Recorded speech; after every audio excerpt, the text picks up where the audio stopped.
মণিপুৰ কিয় জ্বলি আছে, মণিপুৰত আসলতে হৈছে কি বা মণিপুৰ ভাইলেন্সৰ মূল কাৰণ কি, সকলো তথ্য আছে এই ভিডিঅ'ত জানিবলৈ চেষ্টা কৰিম। গতিকে ভিডিঅ'টো শেষলৈকে চাব। তো হে এভৰিৱান, ওয়েলকাম টু লয়ত মোহন। মণিপুৰৰ ভাইলেন্সটো 3 মেত ষ্টাৰ্ট হৈছে আৰু এতিয়ালৈকে চলি আছে। অৰ্থাৎ ভাইলেন্সটো প্ৰায় 3 মাহ পাৰ হৈ গ'ল, কিন্তু এতিয়ালৈকে ইয়াক কোনো স্থিৰ অৱস্থাত আনিব পৰা নাই।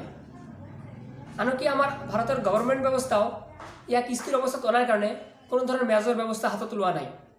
আনহাতে আমাৰ প্ৰধানমন্ত্ৰী নৰেন্দ্ৰ মোদী ডাঙৰীয়া ইমান দিন পিছত, অৰ্থাৎ উলংগ মহিলা বাটেদি দি খোজকাঢ়ি লৈ যোৱাৰ যিটো ভিডিঅ', সেই ভিডিঅ'টো ভাইৰেল হোৱাৰ পিছতহে মণিপুৰৰ ওপৰত মুখ খুলিলে। আনহাতে আমাৰ মিডিয়াসকল, যিসকলে এতিয়া সীমা হায়দৰক লৈয়ে ব্যস্ত, অৰ্থাৎ সীমা হায়দৰৰ হাত পুৰুষৰ তত্ত্ব সিহঁতে কি দাঙি ধৰি আছে। সিহঁতে এনেধৰণৰ বিহেভ কৰি আছে যেন মণিপুৰৰ ভাইলেন্সটো সিহঁতৰ কাণত গৈ এতিয়ালৈকে পঞ্চোৱাই নাই। তো এতিয়া আমি মণিপুৰৰ ভাইলেন্সটোৰ মূল কাৰণ কি সেইটো জানিবলৈ চেষ্টা কৰিম। মণিপুৰত মূলতঃ 3 ধৰণৰ কাষ্টৰ মানুহ বসবাস কৰে।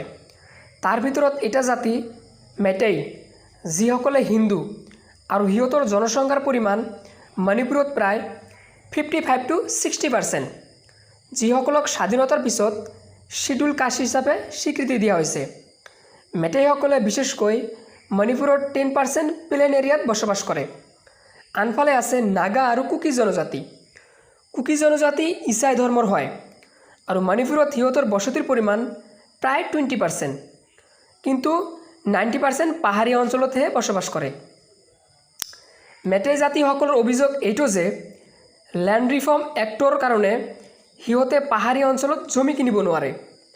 গতিকে সিহঁতকো জনজাতি হিচাপে স্বীকৃতি দিব লাগে, যাতে সিহঁতেও পাহাৰীয়া অঞ্চলত জমি কিনিব পাৰে।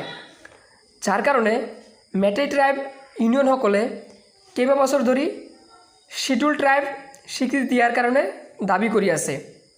কিন্তু কুকি আৰু বাকী জনজাতিসকলে এইটো দাবী কেতিয়াও পচন্দ কৰা নাই।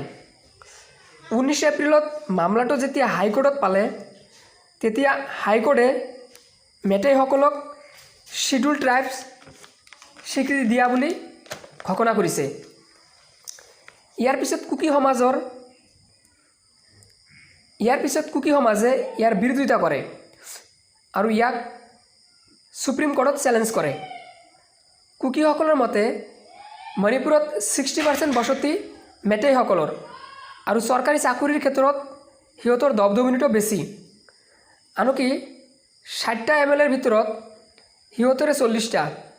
গতিকে এনে অৱস্থাত যদি সিহঁতক শিডিউল ট্ৰাইবৰ স্বীকৃতি দিয়া হয়, তেতিয়া কুকি সমাজ ধ্বংসৰ পথলৈ যাব। ইয়াৰ বাবে 3 মেত এটা ৰেলী চলাইছিল। ৰেলীটো চাওঁতে চাওঁতে ভায়োলেন্সৰ ৰূপ লৈ লৈছিল।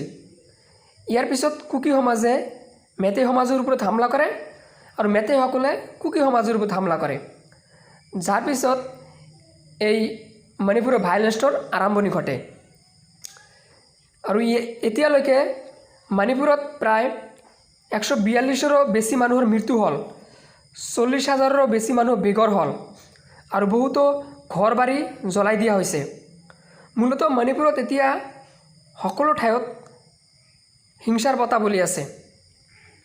গতিকে অৱশেষত এইটো ক'ব বিচাৰোঁ যে গভৰ্ণমেণ্টে যাতে মণিপুৰৰ ভায়োলেন্সটো অতি গুৰুত্ব সহকাৰে লয় আৰু অতি সোনকালে ইয়াক স্থিৰ অৱস্থাত অনাৰ কাৰণে চেষ্টা কৰে।